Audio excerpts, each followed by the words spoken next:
Hi students, I am a geography teacher. So today we are going to discuss new topic, that is the water resource and types of irrigation. Okay, so let's start. So water resource, actually water is considered a resource.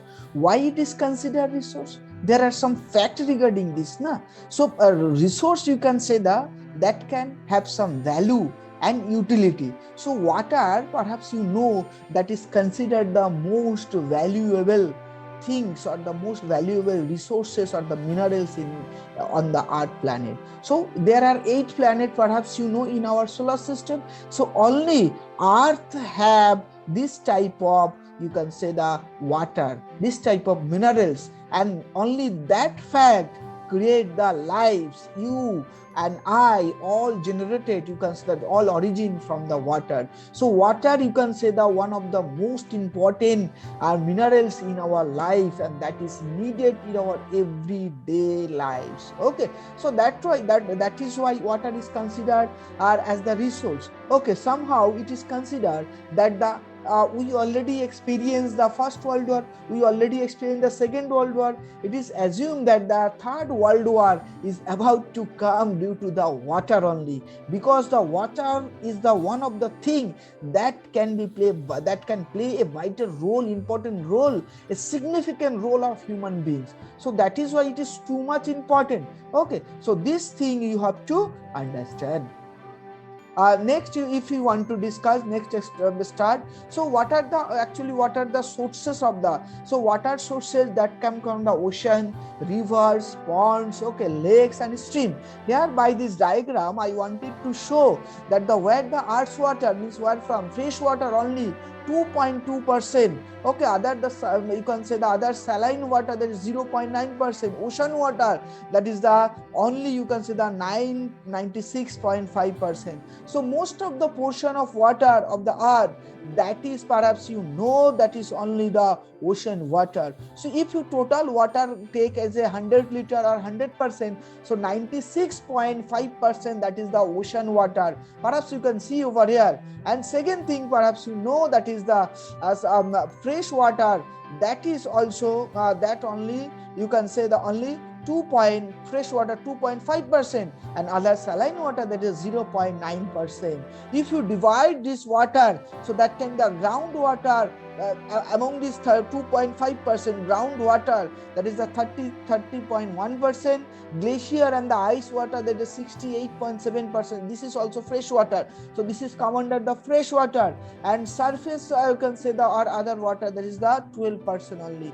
If we divide the surface water, so surface water again can be divided the atmospheric water, that is the 30%, among the living things. So these are the lakes, 20.9%, ground ice, groundwater, ice water, or you can see the permafrost, that is 69%. So this is the surface, and so this is the all about all distribution of the water on the earth's surface. Okay, so most probably, perhaps you know, that is this fresh water 2.5% water is responsible to satisfy our thirst of the more than 7 billion population on the earth surface. Okay, more than 700 crore population on the earth surface. So that is why we can say water is a very, very important resource of earth planet. Okay, so this thing you have to, if you want to the sources, so perhaps you can, we already discussed,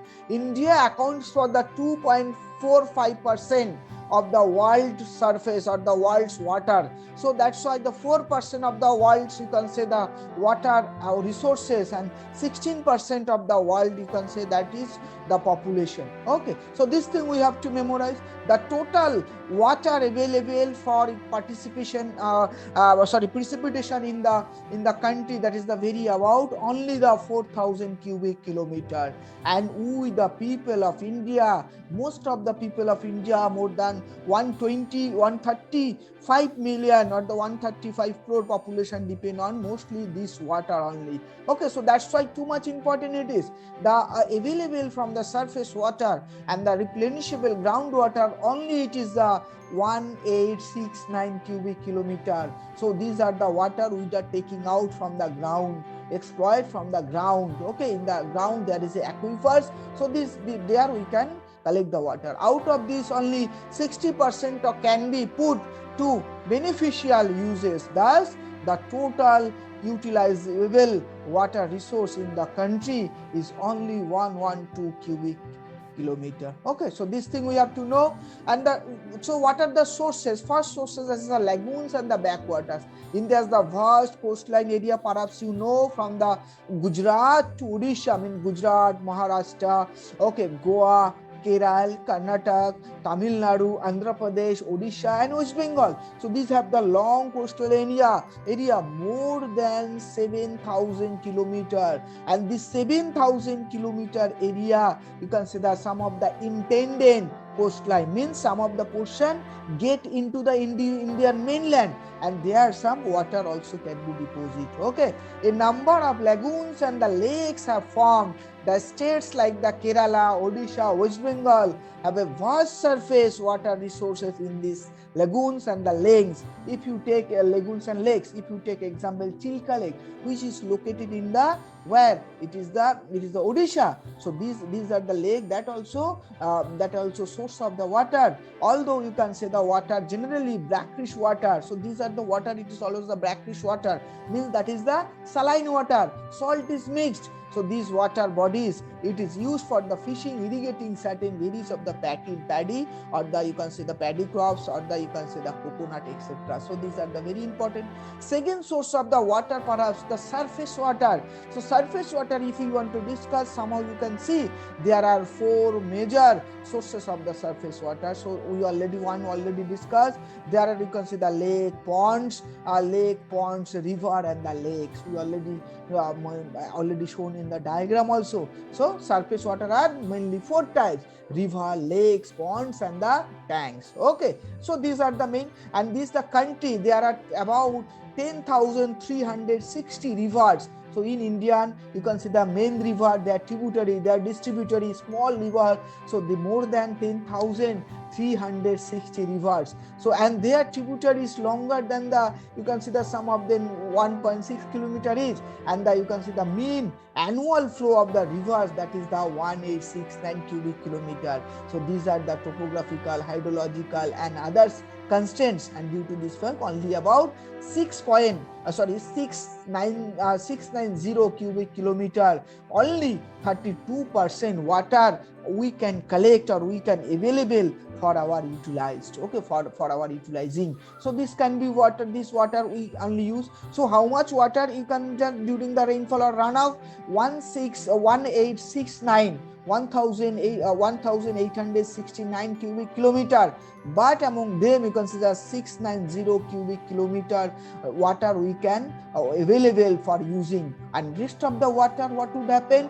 That can easily run off and go to the, you can say the where it is mixed with the oceanic water. Okay, so we have the long coastline. So that is so water flowing in the depends on the size and its catchment area and the river basin and rainfall within the catchment area. So how much rainfall occurring in the catchment area, that is also play a vital role. So this thing we have to understand. So third, you can say the groundwater resources. So total replenishable groundwater resources in India, perhaps you know, that is at the only how much 432 cubic kilometer. The level of the groundwater utilization is relatively high, and in the river basin area, means area which are near to the river area, their water level is high. But if you go to the interior part of the river area, far away from the river area, so that time that one problem occurs, that also can be seen. So that's a meant relatively river basin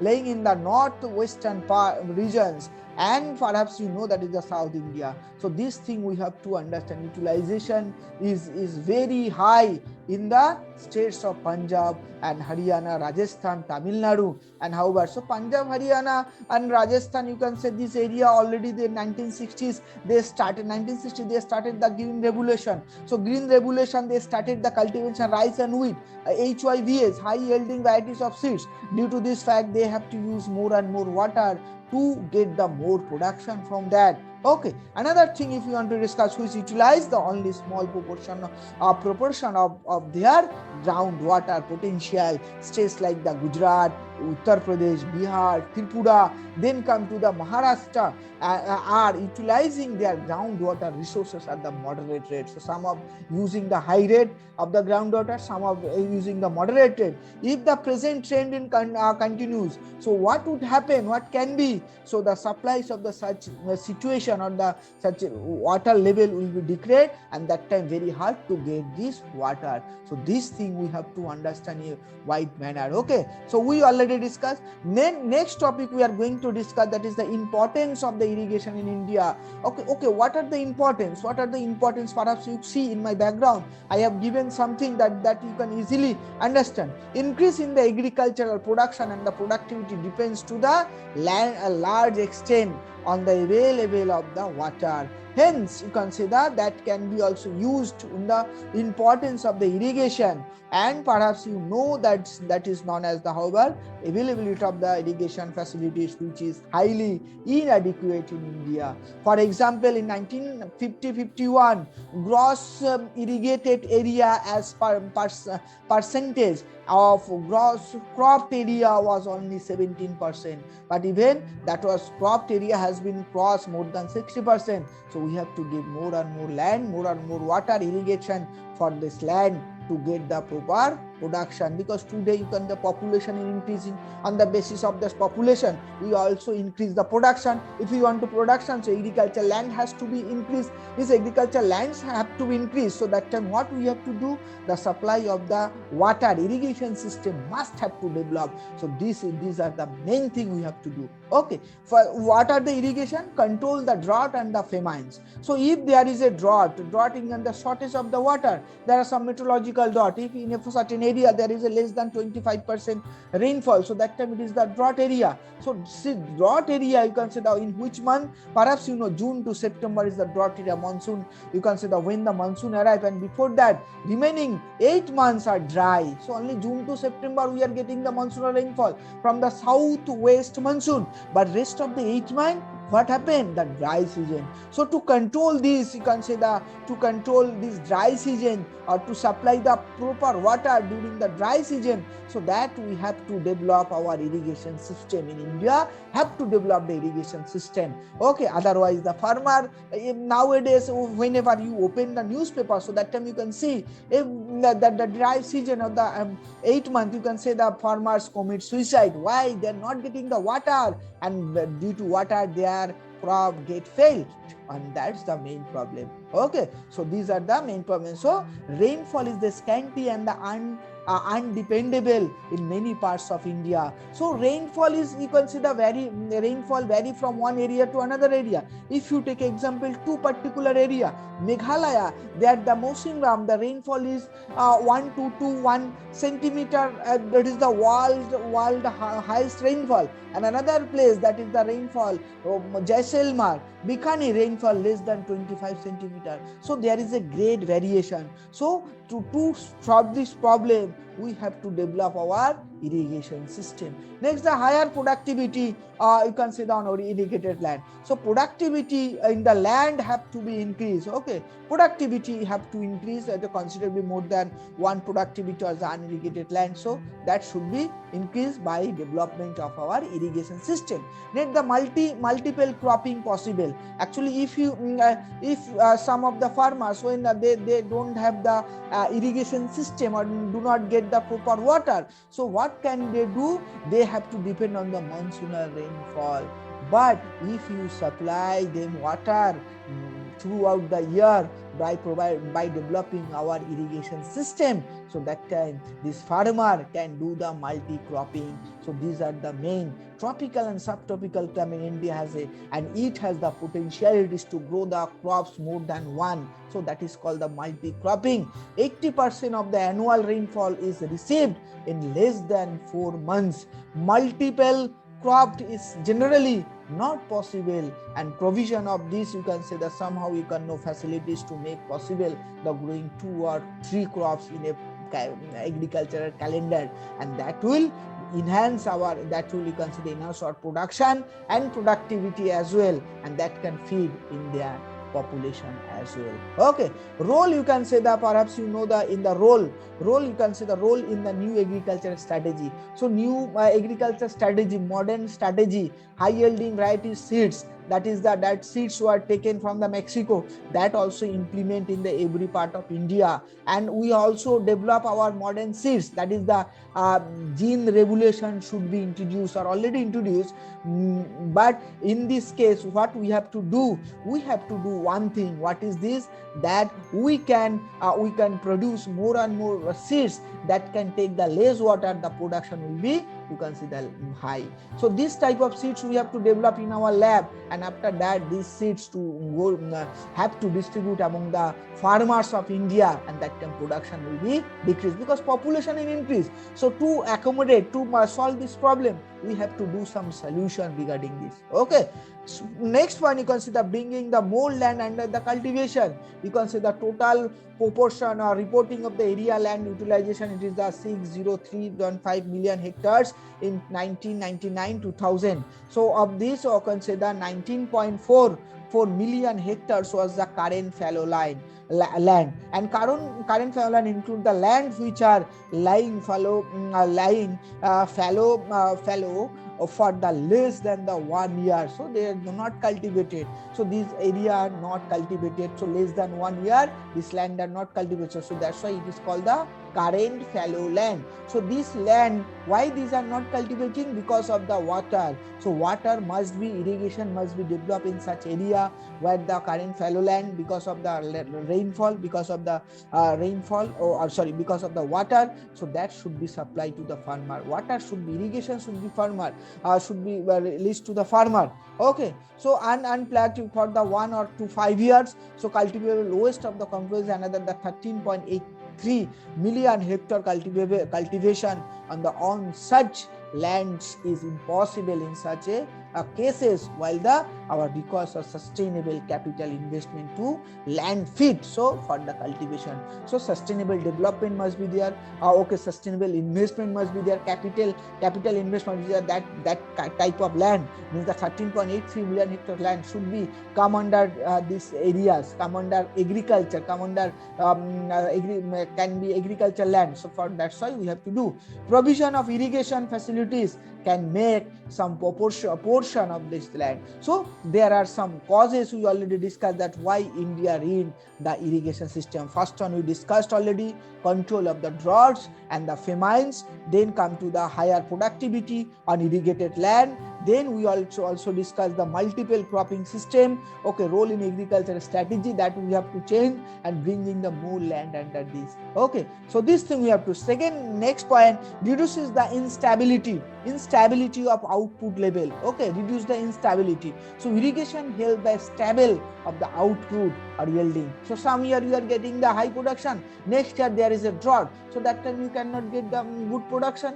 So farmer become the frustrated. So that should be that problem should be solved by using only by developing the irrigation system only. Okay, also plays a productive role during the drought year, since the both income and development are positively closely related to the output. Okay, means farmers, if the farmers get the output, more and more output, so what would happen? So farmer again they can get courage to agriculture more, to aggregate more and more on his land. So that's why. So our country is the agrarian country. More than 58% low population are depend on the agriculture. So that thing we always remind. Irrigation has enabled many of these acquire partial immunity from the drought area. So drought can be abolished by only development of the irrigation system in India. Indirect benefits of irrigation, some of the indirect benefits you can say the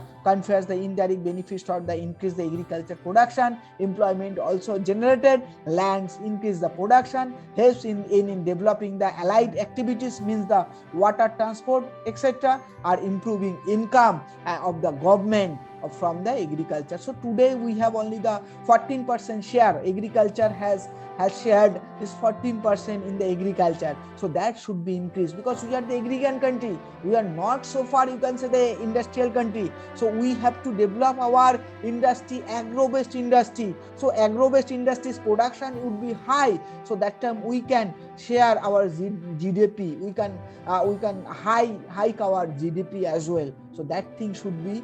Availability of regular water supply will increase the income of farmers, imparting a sense of security and stability in the agriculture. So this thing we have to understand. This 7 point have to memorize in a sincere way. And this much for today. Thank you for watching this video.